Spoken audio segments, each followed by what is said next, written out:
I own a fashion store called New Level. It's a boutique where we make women's clothes, and the making part only started in August of 2019. So I felt like my scaling was in 2019, but thinking back, I realized I've literally been scaling for the last 10 years. So this year marks my 10th year being a blogger. I started as a fashion blogger. One day I was in college, I've always loved fashion, and I wanted to share my craft when it came to fashion, and I was like, what's the best way I can do it? I want to talk to people about this. I want to be a stylist. I know I don't want to be a tailor, because when I told my mom I love fashion, she told me, enda kwa mama mwende anafanyanga tailoring, nikuoneshe, because that's all she knew fashion was. Fashion was making clothes, and it was very confusing for me, because I knew I wanted to design, but I knew I didn't want to tailor. And that was the day where there was no Google. For me, I Googled everything. Every stupid small thing I'll Google. And then there was no Google. I only had my mother to tell me, I'll pay for you tailoring school. And I knew at that point I don't think I want to do tailoring. So I kind of kept that dream at the back. So when I went to college, when I finished high school, I actually applied to do fashion design at Nairobi University. Then when I finished high school, I went to Strathmore. I did accounting for the first year, and it was hard. I hate math. I hate numbers, other than money numbers. Those ones I love. And we had a mentor. Strathmore always gave you a mentor. And I remember we used to meet every Tuesday. So I used to tell her, I don't like this. I don't want to do this. This is not where I see my life. When I look at the future, I don't see myself being an accountant that sits down and looks at other people's books and numbers. I see myself doing fashion, but I really don't know how. So after telling her that for a year, she was like, you know what, call your mother, I'll talk to her.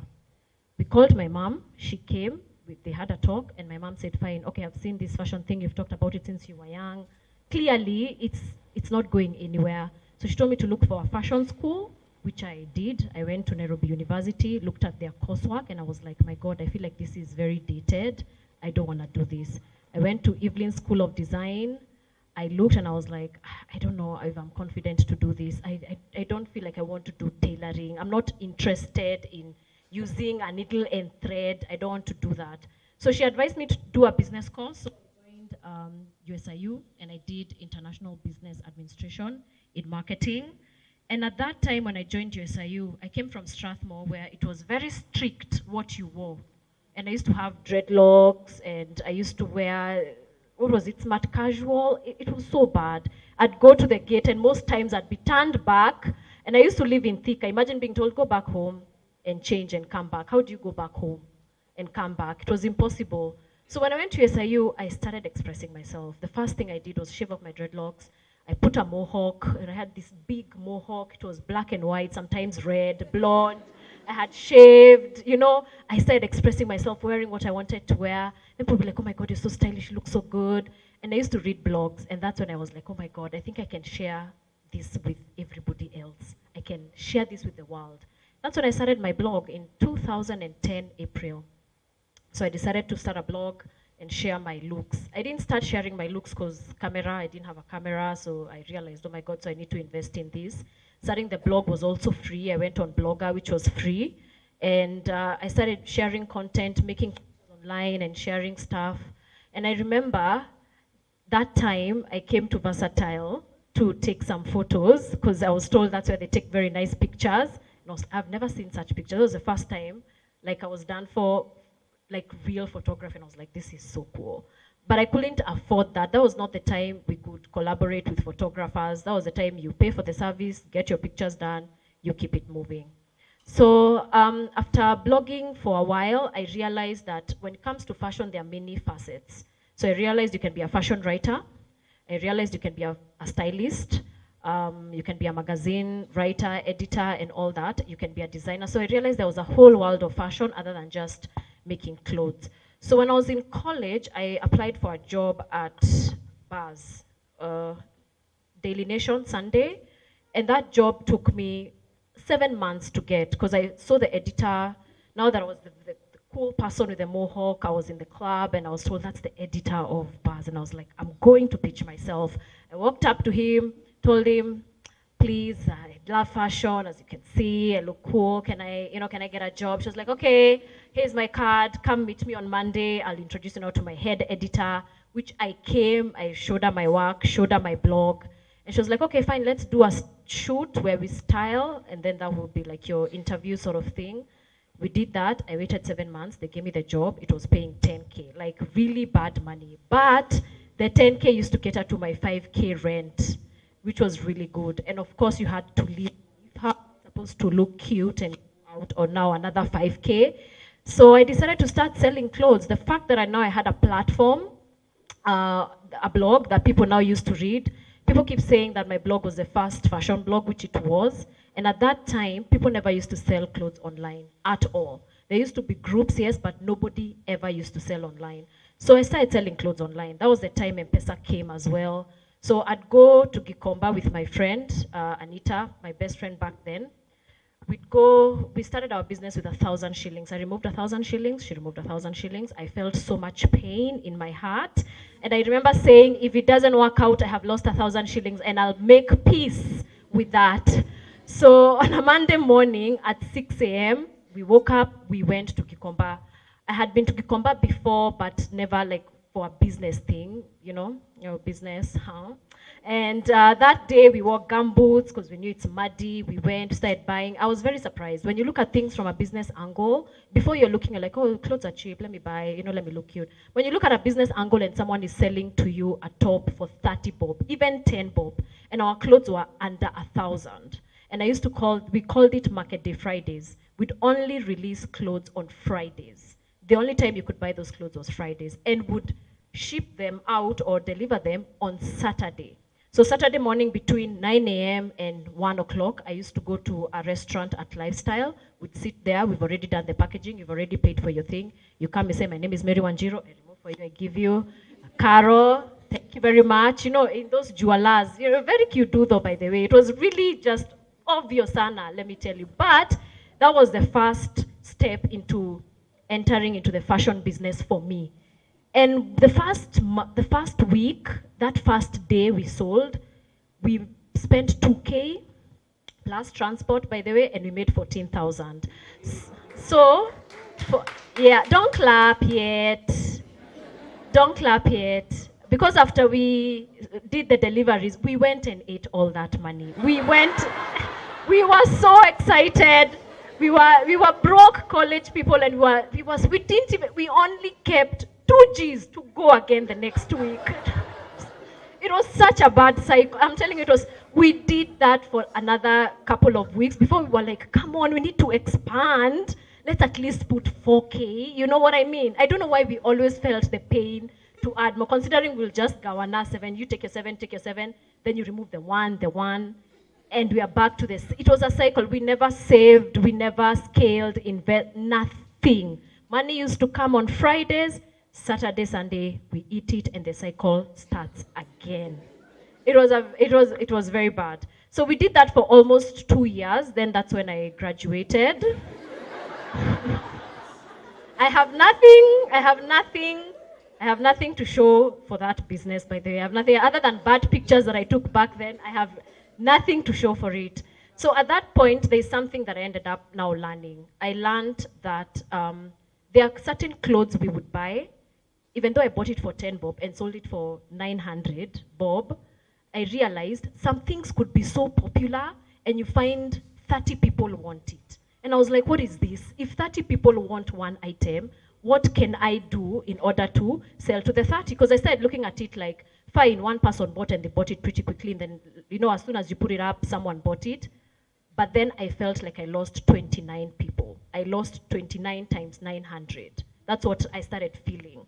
So my friend, we stopped working together, and we decided to part ways and do our own thing. Now that's when I decided, I think I need to take the next step into now selling. This was a couple of years later. I'd settled down, I'd gotten a baby, and I was like, I think now I'm ready to actually, do serious business. But remember, my money, savings, and management were really bad, as you can see what I did the first time, because I feel like manage 1,000 shillings, you won't manage 100,000, and you won't be able to manage 1,000,000. So I started a shop called Neon 27. This was back in 2015. After I'd given birth, I was like, yay. Now I've nimepanda cheo. As in, now you can't catch me. I'm doing all these things. Now I started importing from the US and Turkey. I was like, I'm those who are mama wa Turkey. I hear they make millions. I'm about to live that dream. It's now, it's my time. It's my time to do this. I started the shop. I opened, I think, in February. Started importing, started making money. But because I was so bad at managing cash, I wasn't, accounting for things. I wasn't writing down the expenses, those small costs that, that really creep up on you. And I used to make money, just to do well. I made very bad decisions, hiring 2 people for a small shop. I was just doing it wrong because, I saw big coins and I was like, from 14,000, my God, I'm seeing 500,000. This is good life. I'm telling you, I closed that business down in August. I closed it because I couldn't pay rent. I couldn't now buy new stock because I started making mistakes. I was like, I've done it. I've made it big. I took some savings and then I bought too much stock and I overstocked the shop because I thought the more things that are there, people will buy, which I realized that was the worst thing. The fewer the things, the fewer the choices. People buy the few items. This is one thing I ended up learning. People buy the few items that are there. The next week, add a few more. They'll come for the few more that are there. The next week, add a few more. Don't just overstock the shop. So that was my first failure, and it was really, oh my God, that one killed my spirits a lot. That one you can laugh, it's okay. It killed my spirits, and I was like, I'm never going into fashion business again. It's not for me. I don't want to do this. I completely said I'm not doing it again. And that was now end of 2015. So I stopped completely. Let me tell you now. End of 2016, I started again. I was like, I think this is what I'm meant to do. So 1 year later, I was like, I can do this. But now this time, I was smart. I was realistic and honest with myself. That is something I hadn't done. I wasn't honest with myself, how I spend my money, how I manage my money, and I realized my mistakes. So this time, what I did is I started an online shop. I opened a website where I could just create the content because I realized my strong suit is creating content, doing pictures, making the clothes look good. I was like, this I have to use. So I opened an online shop. You could be able to shop even at night when I'm not there with the chat. So if you see you like your size, everything is there. I've given you all angles of the, all angles of the garment and stuff like that. So day 1 of launching, I made 100,000. I was like, wow, okay. And I don't even have a shop. I don't have to pay rent. I don't have employees. I was like, girl, this is amazing. Okay, so I started, but then I realized something. With online businesses, you can easily fall into the laziness trap. You find yourself waking up, being on your computer, not actually doing the job. So for between 2016 and the end of 2017, not end of 2017. Yes, that 1 year, I was selling on and off. On and off, I had stock. I did not have stock. But what I appreciated about that process is I got to learn a lot about managing money, buying stock, the cycle of things, what do people like. My prices then were I can say they're a bit on the higher end. I'd maybe sell a dress for 8,000, 7,000, let's say, around there. My highest price of things could be maybe around 8,500, and people used to buy. The problem is, if I bought stock for someone who's in business, who does clothes here, by the way? Who does clothes? Do you ever buy, is it secondhand or importing? Importing. You buy in wholesale, right? If you're a business person, one thing I learned is I don't go to Boohoo to buy one item to come sell at a profit.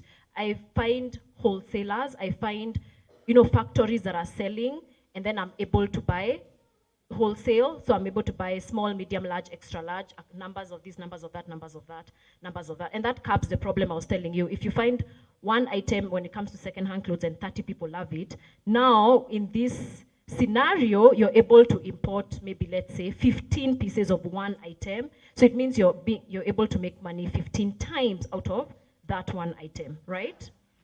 Um, where was I? Wait.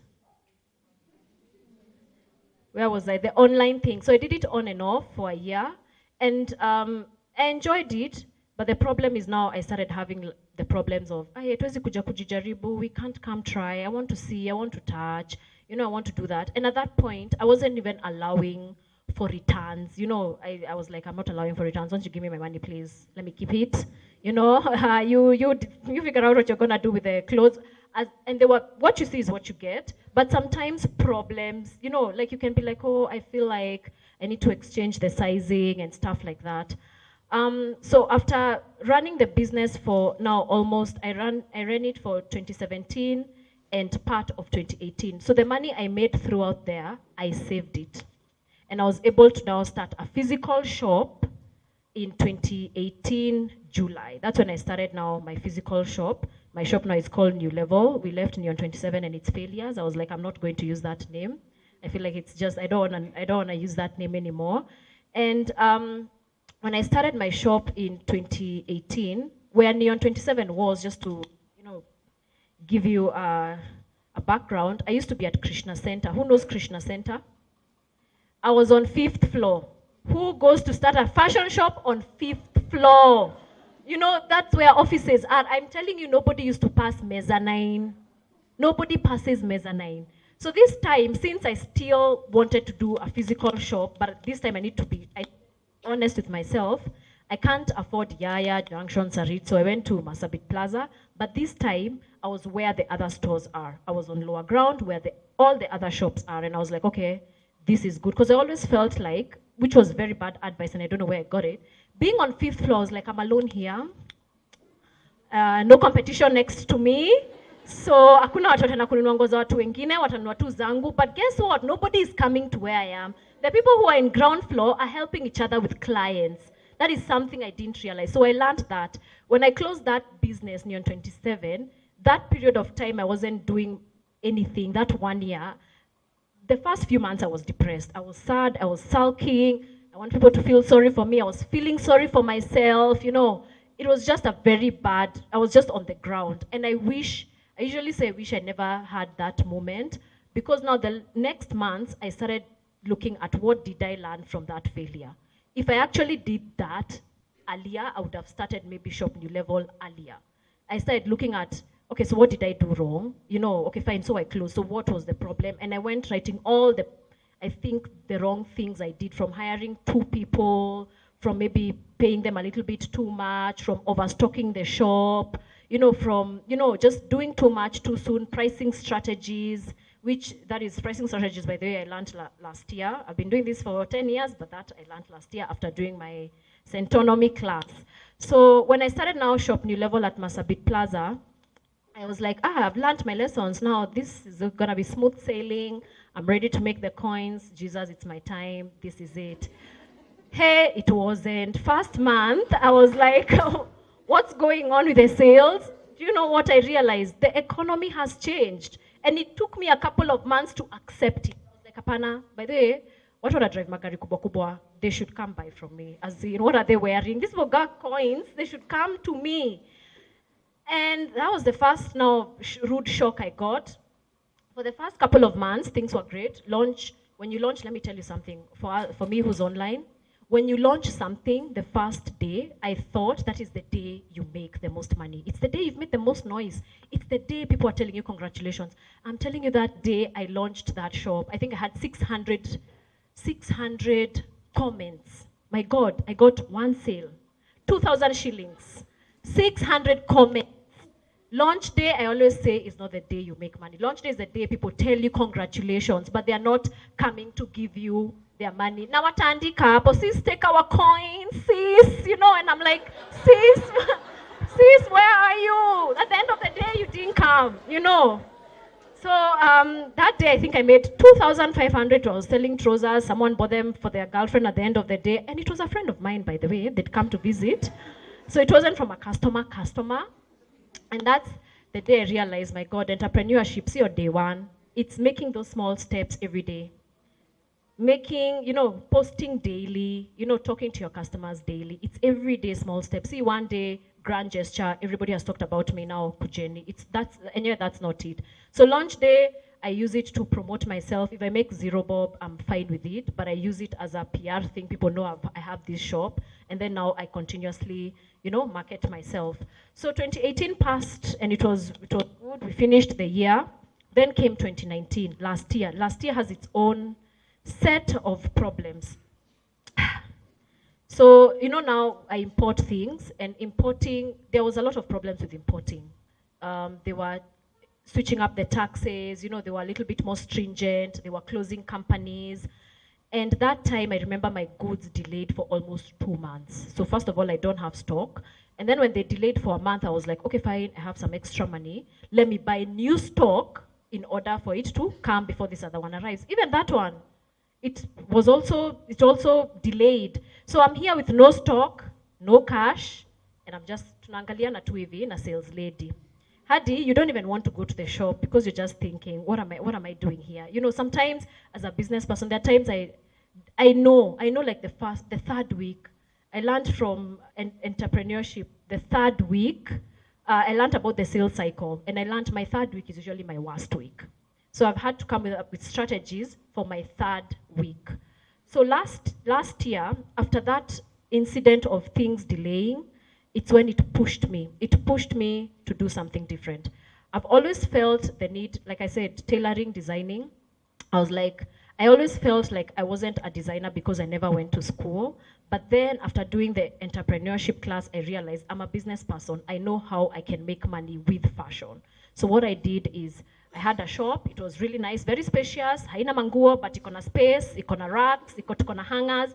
I actually just ended up dividing the shop, got me a tailor, got me one machine, and I was like, this is the much investment I'm putting into this dream. If this works, great. If it doesn't work, great.